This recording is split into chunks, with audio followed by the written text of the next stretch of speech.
Hello दोस्तों, तो प्रसाद जी के में आपका बहुत बहुत स्वागत है।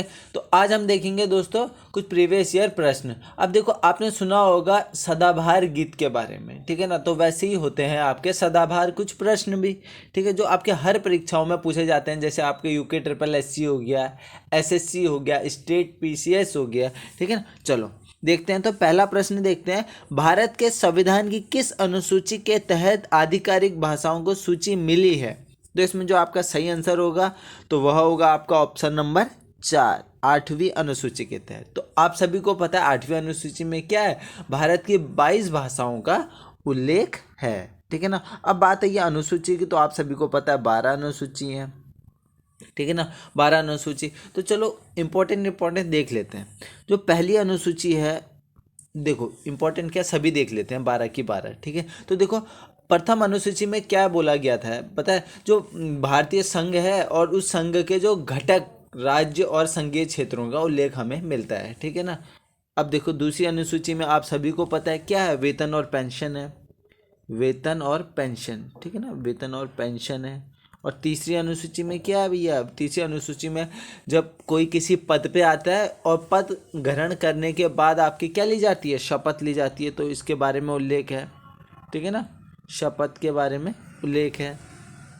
अब देखो चौथी अनुसूची, ठीक है ना, चौथी अनुसूची यहाँ पे लिख देता हूँ, ठीक है ना।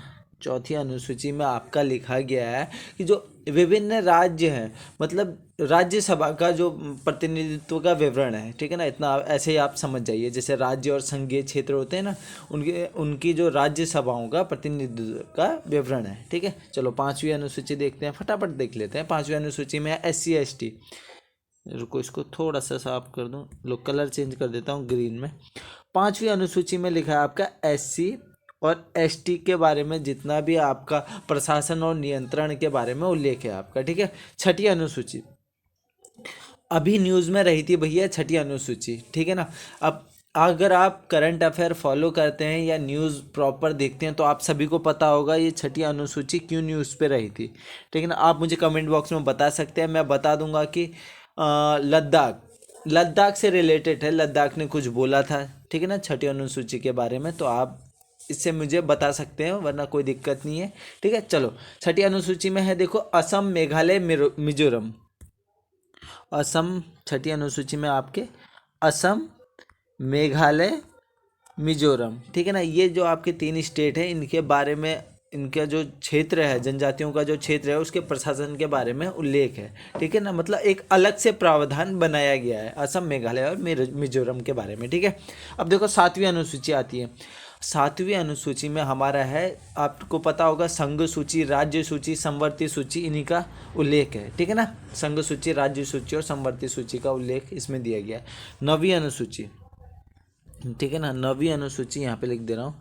9वीं अनुसूची का मैं लिखा गया, जो 9वीं अनुसूची में आप क्या हुआ था पता है ना आपको, 1951, याद करो 1951 प्रथम संविधान संशोधन अधिनियम जो था इसमें जोड़ा गया था, ठीक है ना। चलो 10वीं अनुसूची, 10वीं अनुसूची भैया ये था आपका 52वां संविधान संशोधन। ये क्या है 10वीं अनुसूची, इंपॉर्टेंट है, ये पूछा जाता है बार बार 10वीं तो।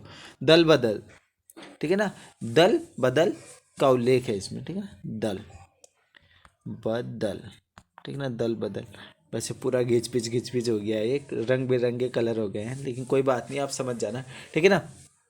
11वीं अनुसूची में क्या है भैया, जो भी पंचायती राज व्यवस्था को जो संवैधानिक दर्जा प्राप्त किया गया था ना, वो है आपका 11वीं अनुसूची में, ठीक है ना, ठीक है। पंचायती पंचायती 12वीं अनुसूची में भैया जितने भी शहरी क्षेत्र के स्थानीय स्वशासन संस्थाओं का उल्लेख है। बात खत्म, ये हो गया आपके 12 अनुसूची, ठीक है। चलो ऐसे आप इनको याद करना ज़्यादा कठिन नहीं है। देखो दूसरा याद कर लो, इम्पोर्टेंट है, वेतन और पेंशन के बारे में। तीसरा याद कर लो, शपथ के बारे में है, ठीक है ना। 5वां याद कर लो, SC ST के बारे में। छठा है आपका असम, मेघालय, मिजोरम के बारे में। 7वें में आपकी 3 है, संघ सूची, राज्य सूची, संवर्ती सूची। 9वें में आपका जो प्रथम संविधान संशोधन हुआ था। 10वें में आपका दल बदल कानून है। तो आप ऐसे याद कर सकते हैं। 11वें में पंचायती राज व्यवस्था। तो ऐसे आप जल्दी जल्दी याद कर सकते हैं इसे, ठीक है। अब दूसरा प्रश्न देखते हैं। दूसरा प्रश्न है कथकली, जो कि एक शास्त्रीय नृत्य है, ठीक है, तो भारत के किस राज्य से संबंधित है? तो आप सभी को पता है जो कथकली है वो कहाँ से संबंधित है भैया, वो है आपका केरल से, ठीक है ना, केरल से। केरल से और कौन सा डांस संबंधित है? तो आप सभी को पता है केरल में होता है एक और डांस, मोहिनी अट्टम, मोहिनी और टट्टम, मोहिनी अट्टम, ठीक है ना, मोहिनी अट्टम भी केरल में ही होता है। तो आप सभी को एक प्रश्न का आप उत्तर दोगे मुझे, कथकली और कथक में मुझे फर्क बताओ, ठीक है ना। कथक कहाँ होता है आपको पता चल गया, कथकली तो केरल में होता है, कथक मुझे बताओ, ठीक है। चलो ये मुझे आप कमेंट बॉक्स में बताएंगे। चलो आप देखो उड़ीसा, उड़ीसा भी देख लेते हैं, फिर यहाँ पे उड़ीसा भी आया है, ठीक है ना। यहाँ पे कलर चेंज करते हैं, उड़ीसा को देख लेते हैं। उड़ीसा में क्या क्या होता है? उड़ीसी और झो नृत्य होता है। उड़ीसी और झो नृत्य कहाँ होता है? उड़ीसा में। आंध्र प्रदेश में होता है आपका कुचिपुड़ी, इतना याद रखेंगे। तमिलनाडु में होता है आपका भरतनाट्यम, ठीक है। चलो मेन मेन देखते हैं। अब देखो, मनुष्यों में रक्तचाप को मापने के लिए निम्न में से किस उपकरण का उपयोग किया जाता है? आप सभी को पता है रक्तचाप, ठीक है ना, ब्लड प्रेशर की बात हो रही है तो आएगा आपका स्फिग्मोमीटर, जो कि आपका ऑप्शन नंबर 1, ठीक है ना। अब देखो और भी दिया है इसमें आपका मैनोमीटर, स्टेथोस्कोप, बैरोमीटर। स्टेथोस्कोप आप सभी को पता है, मैं आपको एक हिंट दे देता हूँ, ठीक है ना। डॉक्टर लोग इसको कान में लगाते हैं और फिर ऐसे आपके लगाते हैं, कान में लगा के मतलब कुछ चेक करते हैं, ठीक है ना। चलो अब ये मैंने आपको बता दिया, कुछ सुनते हैं मतलब, अब क्या सुनते हैं क्या करते हैं ये आप मुझे कमेंट बॉक्स में बताओगे, इतना हिंट तो बहुत है, ठीक है। अब देखो मैनोमीटर, मैनोमीटर थोड़ा सा हार्ड है तो मैं आपको बता दे रहा हूँ। मैनोमीटर क्या होता है ना, लिक्विड गैस के दबाव को मापता है, ठीक है ना। किसको? जो लिक्विड गैस के दबाव को मापता है। और बैरोमीटर, अब प्रश्न आ जाए आपका, बैरोमीटर से भी प्रश्न आता है। देखो वायु दाब को मापने के लिए प्रयुक्त जो यंत्र है उसको क्या कहा जाता है, ऐसा भी आपका प्रश्न बनता है, तो आप क्या कहोगे? उसको कहा जाता है आपका बैरोमीटर, ठीक है ना। क्या जो वायुमंडल का दाब को मापता है उसको क्या कहते हैं? हम बैरोमीटर कहते हैं। अब इसकी यूनिट जो है वो पास्कल होती है, ठीक है ना, इतना आप याद रखेंगे, ठीक है। तो क्या ये वायु दाब को मापने के लिए प्रयुक्त यंत्र कौन सा है भैया? वो बैरोमीटर है। आपने सुना होगा भैया एनीमोमीटर का, ठीक है ना, एनीमोमीटर, ये विंड की डायरेक्शन को मापता है, ठीक है। ये मैंने एडिशनल बता दिया है, इसमें है नहीं ऑप्शन में वैसे, ठीक है। और एक आर्द्रता मापी होता है, तो सीधा सा है, हवा की आर्द्रता को मापता है। थर्मामीटर क्या करता है? वो ये भी सरल है भैया। थर्मामीटर आप जब भी जाते हो तो आपका चेक, बुखार उखार आता है तो क्या देखता है वो? टेम्परेचर ही तो देखेगा थर्मामीटर, ठीक है। चलो इतना आप याद रखेंगे। इसका आप स्टेथोस्कोप का मैंने आपको हिंट दे दिया है, तो आप मुझे बताना कमेंट बॉक्स में, ठीक है। थोड़ा हिंट अगर नहीं समझोगे तो कोई बात नहीं, वैसे कमेंट बॉक्स कम ही लिखते हैं लोग, ठीक है। तो किसने सिख धर्म में खालसा शुद्ध ऑर्डर की स्थापना की थी? तो देखो खालसा का मतलब शुद्ध होता है, तो मैंने पीडीएफ में यहीं पे लिख दिया था शुद्ध करके, ठीक है। खालसा का मतलब क्या होता है? शुद्ध। किसने सिख धर्म में खालसा ऑर्डर की स्थापना की थी? तो यह करी थी जो हमारे 10वें गुरु थे, ठीक है ना। सिख धर्म के जो 10वें गुरु थे उन्होंने करी थी। आप 10वें गुरु थे तो देखो 10वें गुरु कौन थे? गुरु गोविंद सिंह जी, ठीक है ना। ऑप्शन नंबर दूसरा हमारा बिल्कुल सही हो जाएगा। और ये सिख धर्म के क्या 10वें वह अंतिम गुरु थे। कब करी थी भैया? 1699 में करी थी, ठीक है ना। 1699 में करी थी, इतना आप ध्यान रखेंगे। अब देखो और भी नाम है इसमें, गुरु नानक, गुरु अंगद, गुरु अर्जन। तो देखो सभी के जो इम्पोर्टेंट गुरु थे उन सभी को हम देख लेते हैं। तो सबसे पहले गुरु, सिख धर्म के सबसे पहले गुरु जिन्होंने सिख धर्म की स्थापना करी थी वो थे आपके गुरु नानक, ठीक है ना।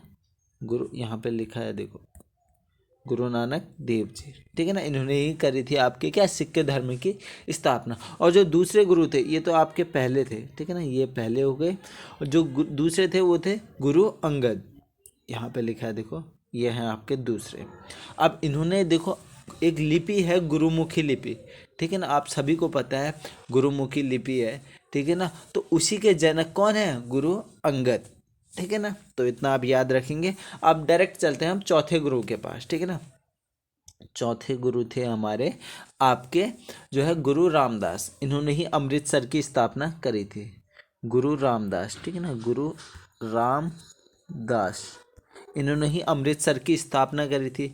ठीक है, फिर जो पांचवें गुरु हैं, रुको कलर चेंज कर देता हूँ, पांचवें गुरु जो हैं वो हैं आपके कौन, गुरु अर्जन देव। ठीक है ना, गुरु गुरु यहाँ पे लिखा है देखो, गुरु अर्जन देव चौथे नंबर पे है।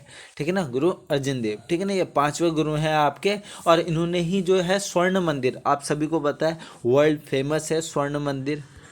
ठीक है ना, एक आस्था का एक बहुत ही महत्वपूर्ण केंद्र है। ठीक है ना, तो स्वर्ण मंदिर की नींव रखी थी किसने, गुरु अर्जन देव ने। और मोस्ट इम्पॉर्टेंट, इन्होंने लिखा था आपका गुरु ग्रंथ साहिब। क्या लिखा था इन्होंने, गुरु अर्जन देव ने गुरु ग्रंथ साहिब। इतना आप याद रखना है। ठीक है, और छठे गुरु थे आपके गुरु हरगोविंद सिंह। ठीक है ना, गुरु हरगोविंद सिंह जी की अगर मैं बात करूं तो इन्होंने आपने अकाल तख्त की स्थापना करी थी। ठीक है ना, ये थे आपके छठे गुरु। यहाँ पे इन्होंने करी थी अकाल तख्त की स्थापना। ठीक है ना, अकाल साफ कहाँ पे दिखेगा, यहाँ पे दिखेगा, अकाल तख्त की स्थापना करी थी। ठीक है ना, इतना आप याद रखेंगे। किसने, छठे गुरु थे हरगोविंद सिंह जी। फिर आते हैं आपके, डायरेक्ट आ जाते हैं हम नवे गुरु के पास। ठीक है ना, तो नवे गुरु थे आपके, नवे गुरु गुरु तेग बहादुर। ठीक है ना, अब आप कहोगे सर नवे गुरु क्यों इम्पोर्टेंट है, क्योंकि इनकी जो मृत्यु हुई थी ना वो औरंगजेब ने करी थी। और क्यों करी थी, तो देखो जो गुरु तेग बहादुर जी थे तो और औरंगजेब ने बोला इनसे कि अच्छा इस्लाम जो है ना, इस्लाम कबूल करो। ठीक है ना, इस्लाम कबूल करो वरना हम तुम्हें मार देंगे। तो इन्होंने कहा हम नहीं करेंगे इस्लाम कबूल। तो इन्होंने क्या, उनका सिर कलम कर दिया। किसने, औरंगजेब ने। ठीक है ना, तो वह व्यक्ति था औरंगजेब। ठीक है ना, जिन्होंने इनकी हत्या करी थी। इतना आप याद रखेंगे। ठीक है, नौवें गुरु थे गुरु तेग बहादुर। और 10वें गुरु जी के बारे में मैं आपको बता चुका हूँ, गुरु गोविंद सिंह जी। ठीक है ना, चलो अब बढ़ते हैं आगे की ओर। ठीक है, तो देखो इसमें लिखा है इमली निम्नलिखित में से किस में मौजूद है। ठीक है ना, तो आप सभी को पता है इमली में कौन सा एसिड होता है भैया। ठीक है ना, तो आप सभी को पता है इमली में होता है टार्केटिक अम्ल। ऑप्शन नंबर 4 हमारा बिल्कुल सही हो जाएगा। ठीक है ना, आप सभी को पता है ये कार्बनिक अम्ल है। ठीक है ना, इमली में होता है टार्केटिक अम्ल, और किस में होता है, और अंगूर में भी टार्केटिक अम्ल होता है। ठीक है ना, अब बात आती है आपके नींबू में नींबू में भैया सिट्रिक अम्ल होता है। ठीक है ना, नींबू में सिट्रिक अम्ल होता है, मतलब खट्टे फलों में अधिकतर जो होता है वो सिट्रिक अम्ल होता है। नींबू में, संतरे में, और टमाटर में भी भैया साइट्रिक एसिड होता है। ठीक है ना, टमाटर में होता है साइट्रिक एसिड। ठीक है और टमाटर में एक और एसिड होता है, याद रखना, टमाटर की बात आई है तो टमाटर।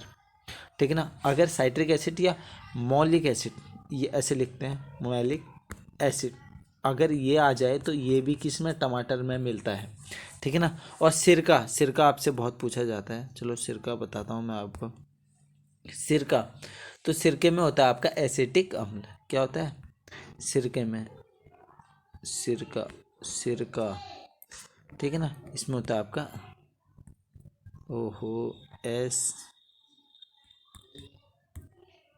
एसिटिक अम्ल। ठीक है ना, सिरके में होता है आपका एसिटिक अम्ल।